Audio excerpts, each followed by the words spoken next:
Halo pemirsa, apa kabar Anda hari ini? Semoga selalu sehat di masa pandemi dan selalu bersemangat untuk menjalani aktivitas. Bagi pemirsa yang harus tetap bekerja di luar rumah, jangan lupa untuk selalu menggunakan masker. Hari ini program Berita News Point hadir menjumpai Anda bersama saya, Belinda Amanda. Selama 30 menit ke depan, News Point akan menyajikan berita terbaru seputar Universitas Brawijaya dan Malang Raya. Jangan kemana-mana, keep on our channel News Point.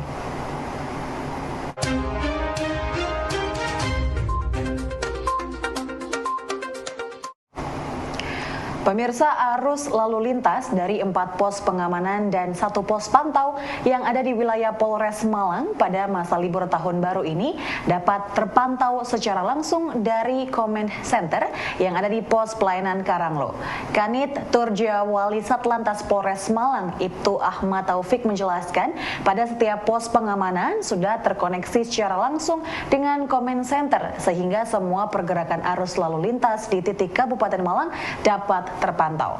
Dari Command Center tersebut, setiap kemacetan atau trouble melalui lintas dapat langsung ditangani dan dicarikan solusi dengan berbagai tindakan rekayasa lalu lintas yang dibutuhkan.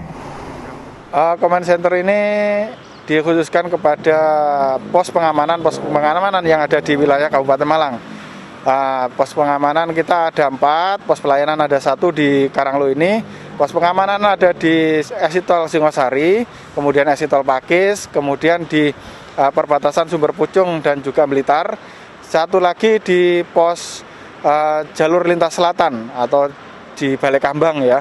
Kemudian 1 pos pantau di Kepuharjo, mengingat Kepuharjo juga ada trouble spot di sana. Langsung dipantau melalui CCTV yang dikonekkan di 1 Command Center ini. Jadi setelah kita melaksanakan atau memantau arus lalu lintas di pos pengamanan, pos pelayanan maupun pos pantau, kita akan melaksanakan rekayasa lalin dan kita akan konekkan ke pos pengamanan yang ada di sana. Langkah-langkah apa yang akan dilakukan untuk rekayasa lalu lintas di sana, khususnya di Kepuharjo ya.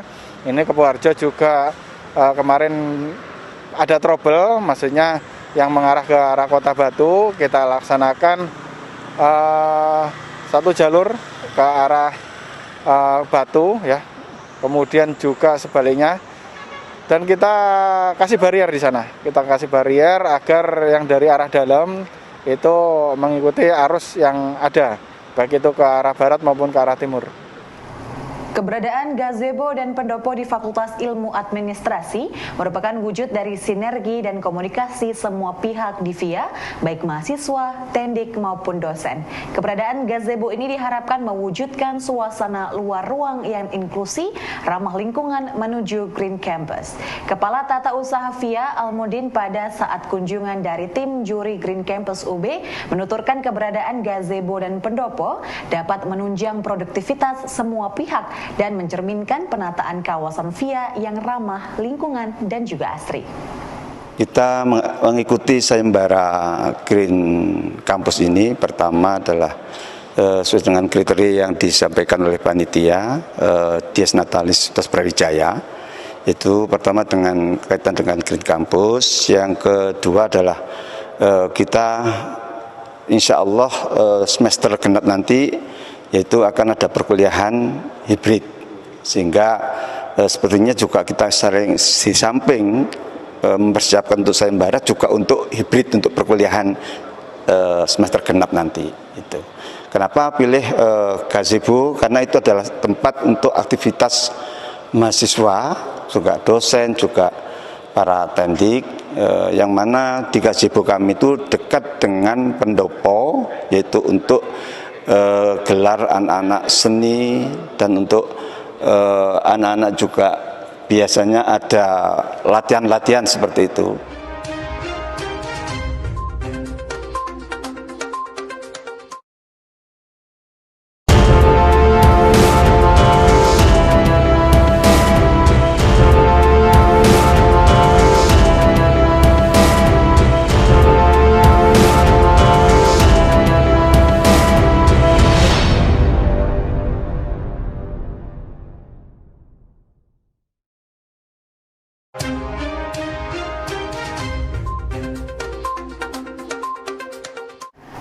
Pemira UB 2021 berdasarkan Pertor dijalankan dengan mekanisme daring dan luring, mulai proses kampanye, debat hingga e-voting. Ketua Panitia Penyelenggara Panitia UB dari elemen dosen Dr. Agus Susilo berharap integritas dari panitia terus terjaga dan terbuka sehingga penilaian dari Pemilwa ini bisa diterima oleh semua pihak. Kami berupa satu tim yang lengkap yang mewakili 8 atau 9 jurusan di Fakultas Teknik, yang dimana jurusan arsitektur itu di sini dalam kaitannya dengan lomba Green Campus dijadikan prototipe untuk dilombakan dalam Green Campus. Ada 3 ruangan atau spot yang kita pakai untuk lomba Green Campus, yaitu yang pertama adalah ruangan yang di sini, yaitu ruangan lobby atau hall akademik, yang dimana hall akademik kita coba desain secara konsep Green Campus yang bersifat cozy dan juga mengakomodir konsep biopilik ya. Biopilik itu adalah mendekatkan unsur-unsur alami ke dalam bangunan, termasuk adalah unsur-unsur bentuk organik atau dinamik yang kita desain di dalam ruangan sehingga bisa membantu secara psikologis kedekatan psikologis mahasiswa dengan dunia alam, dan itu secara psikologis bisa membangun relaksasi dan menumbuhkan kreativitas mahasiswa di dalam ruang pendidikan. Kemudian yang kedua adalah yang paling penting dalam terutama sebagai prototipe di Fakultas Teknik itu adalah ruang studio, ruang pembelajaran studio di mana interaksi mahasiswa itu sangat lama berinteraksi di dalam studio sehingga ruang studio harus didesain senyaman mungkin, senikmat mungkin oleh mahasiswa. Sehingga aerasi, kebutuhan akan udara, kebutuhan lighting, dan keterdekatan dengan alam, sirkulasi udara harus didesain sedemikian rupa sehingga ruang itu menjadi nyaman untuk mereka berkreativitas dan melahirkan inovasi-inovasi dalam studio gambar. Nah, kemudian yang terakhir adalah satu spot yang dilombakan adalah outdoor. Nah, outdoor ini ada hubungannya dengan kegiatan mahasiswa informal di luar bangunan, di mana kita juga desain dengan konsep greenly, jadi mengintegrasikan seluruh elemen-elemen alam, baik tanaman, baik kemudian elemen-elemen natural alam lainnya, yang sekaligus juga yang paling penting adalah memfasilitasi untuk kaum disabilitas, sehingga jalur-jalur mengarah kepada outdoor itu juga kita lengkapi sehingga kaum disabilitas, misalkan wheelchair itu juga bisa masuk ke dalam area-area spot di ruang terbuka. Pemirsa, jurusan Arsitektur UB menjadi wakil dari Fakultas Teknik dalam Sayembara Green Campus UB tahun 2021. Ketua Panitia dari Fakultas Teknik Dr. Heri Santosa mengatakan jurusan Arsitektur mengunggulkan 3 spot, yakni lobby, studio, dan area outdoor. Ketiga spot tersebut memiliki keunggulan masing-masing yang memadukan unsur alam, cahaya, dan juga kenyamanan. Khusus untuk area outdoor, jurusan Arsitek menata menjadi area yang ramah disabilitas sehingga menjadi area informal yang inklusif. Kalau kita melihat di masa pandemi ini kan juga kita mengacu juga ada peraturan yang sebelumnya bahwa tidak boleh ada kerumunan dan sebagainya. Ya, dengan adanya acuan tersebut maka kita mengkonsep adanya suatu kampanye baik secara daring maupun secara luring. Kalau yang secara daring itu bisa melalui Zoom, sedangkan luring kita melalui kampanye dengan menggunakan baliho atau poster. Ya, kita menempatkan di beberapa titik yang sudah disepakati bersama baik oleh panitia maupun juga oleh mungkin juga dewan pengawas, ya, si dewan pengawas dari mahasiswa, sehingga harapan kita semua kan ini kan temanya integritas, ya, integritas dari panitia, istilahnya memegang teguh integritas, sehingga harapan kita itu semuanya bisa terbuka, transparansi, sehingga penilaian terhadap pemilu kali ini bisa diterima oleh semua pihak hasilnya. Ya, sehingga dengan adanya misalnya kalau kita kampanye debat kampanye, ya kita menggunakan Zoom, ya Zoom kita nanti akan menggunakan panelis juga dari dosen, itu dikoordinasi oleh Bapak Ilham, di sana ada panelis. Ya memang yang datang ya hanya calon, ya calon saja, terutama calon EM terutama. Kalau DPM kita kan diserahkan ke masing-masing fakultas, ya EM. Harapan kita sebetulnya dengan adanya debat ataupun nanti dinamakan uji publik, ya itu harapannya mahasiswa itu bisa mengenal calonnya, ya bagaimana visi misinya, bagaimana terkait pengembangan dari ke masa depan.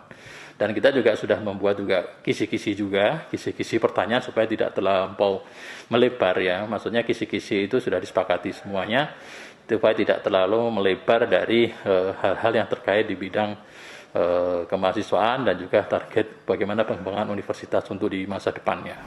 Pemirsa, sementara itu Koordinator Program Magang dan Studi Independen Bersertifikat MSIB MBKM UB memberi penjelasan bahwa seluruh program studi di UB berkomitmen untuk melakukan sinergisitas dan rekognisi terhadap program MSIB ini. Terkait persoalan konversi mata kuliah, mahasiswa tidak perlu khawatir karena jika memang ada kendala SKS yang tidak bisa dikonversi, maka akan dikonversikan menjadi SKIP, yaitu surat keterangan pendamping ijazah.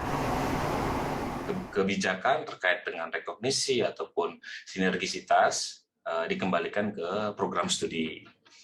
Itu memang kewenangan daripada program studi.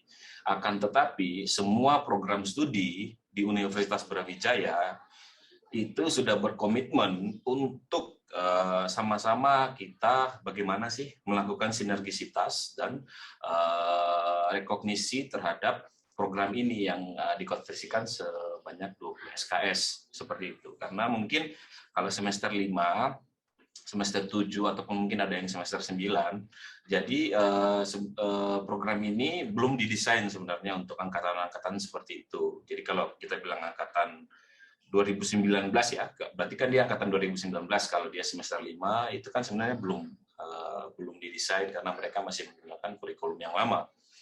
Akan tetapi program ini kan bagus, jadi kami selalu mendorong karena untuk melakukan sinergisitas antara dunia industri dan dunia pendidikan. Itu kami merasa semua program studi dan semua sivitas akademika di Universitas Brawijaya merasa bahwa kita perlu mendukung. Akan tetapi program studi itu punya keterbatasan sebenarnya.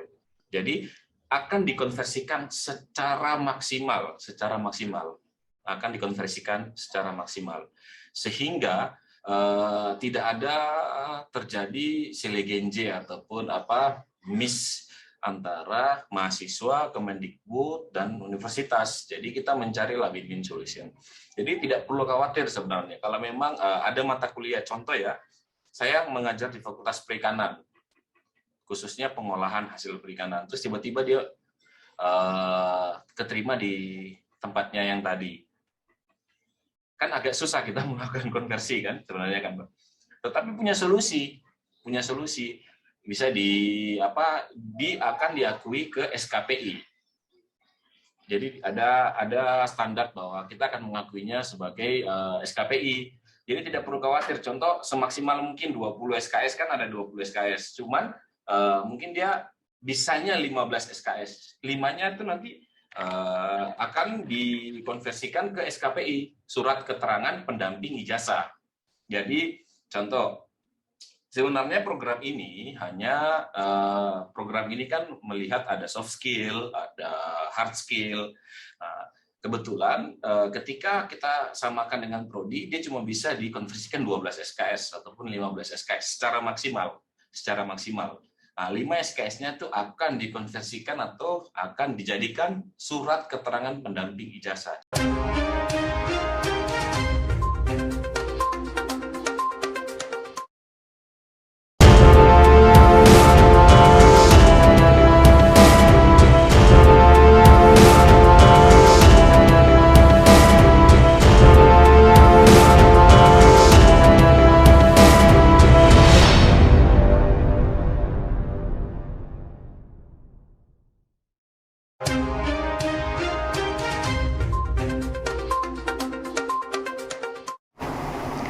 Pemirsa, kesiapan untuk melakukan perkuliahan secara hybrid terus dimatangkan oleh Fakultas Ilmu Administrasi.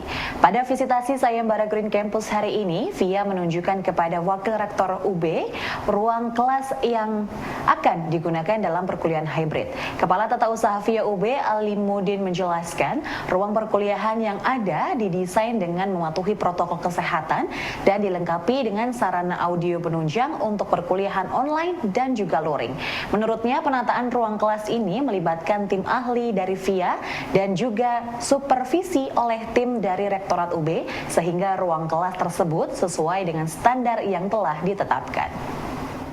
Sedangkan untuk yang di ruang kelas tadi sudah saya jelaskan bahwa persiapan untuk hibrid semester genap tadi itu, antara lain untuk karena tadi sudah saya siapkan di ruang gedung E lantai 5. Kami dari ada tim dari VIA, nanti dibantu dengan tim dari fakultas lain, dulu ada dari rektorat juga ada dulu membantu untuk itu desainnya. Pemirsa, rangkaian pelaksanaan Pemilwa Fakultas Ilmu Sosial dan Ilmu Politik Universitas Brawijaya telah sampai ke tahap lanjutan.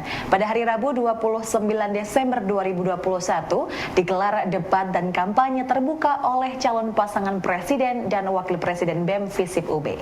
Wakil Dekan Bidang Kemahasiswaan FISIP UB Dr. Bambang Dwi Prasetyo mengatakan, Pemilwa FISIP ini diharapkan mampu memberikan pemimpin terbaik BEM FISIP ke depannya.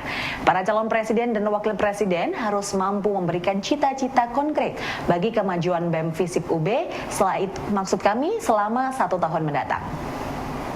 Mari silahkan sampaikan ide-ide, gagasan-gagasan konkret yang aktual, yang nyata, yang kira-kira bisa dikerjakan untuk kebaikan kita semua bersama ya di kampus kita, kampus Jingga, kampus yang kita sayangi ini ya. 1 tahun ke depan minimal itu ya, agar para pemilih ya, mahasiswa FISIP nanti yakin percaya bahwa yang dipilih itu adalah sesuai dengan harapan, impian dan calon-calon pemimpin mereka.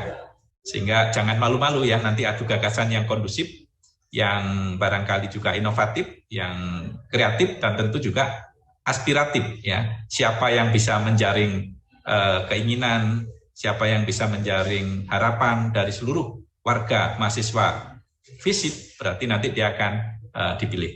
Saya sebagai pimpinan, wakil dekan bidang kemahasiswaan, ya turut bangga menyaksikan proses ini berjalan dengan baik. Ya, mudah-mudahan nanti kondusif sampai selesai acara ini, ya sampai selesai proses pemilihan pemilwa di tingkat fakultas yang sama-sama kita cintai. Pemirsa, program magang bersertifikat MBKM memberikan eksplorasi belajar lebih luas bagi mahasiswa. Namun program baru ini memberi tantangan terkait konversi kegiatan magang dengan bidang mata kuliah. Beberapa mahasiswa menemui kendala tidak bisa dikonversinya beberapa mata kuliah dalam kegiatan magang ini.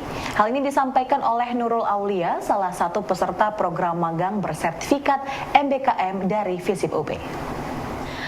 MBKM itu tuh di satu sisi ya, itu tuh memberi kita sebagai mahasiswa kemungkinan untuk belajar sesuatu lebih luas lagi gitu, dan juga ya akhirnya kita bisa mengeksplorasi beberapa hal yang kita nggak dapatkan itu di kampus gitu. Tapi di sisi lain emang selalu ada tantangannya ya. Tantangannya adalah ya kita mau nggak mau harus tetap mengikuti prosedur, apalagi kalau untuk mata kuliah yang nggak bisa dikonversikan, akhirnya si mahasiswa ini double gitu Kak. Ibaratnya mereka udah kerja magang, tapi di sisi lain mereka juga masih harus kuliah untuk memenuhi SKS-nya gitu. Kedepannya ya semoga antara kebijakan kampus dan juga kebijakan dari Kemendikbudnya sendiri itu tuh bisa lebih linear lagi gitu, terkait dengan apa aja sih yang bisa dikonversi dan juga gimana proses konversinya gitu, sehingga mahasiswa-mahasiswa yang mungkin mereka magangnya tuh nggak linear nih sama jurusannya, itu tetap bisa ngerasain gitu bagusnya konversi gitu.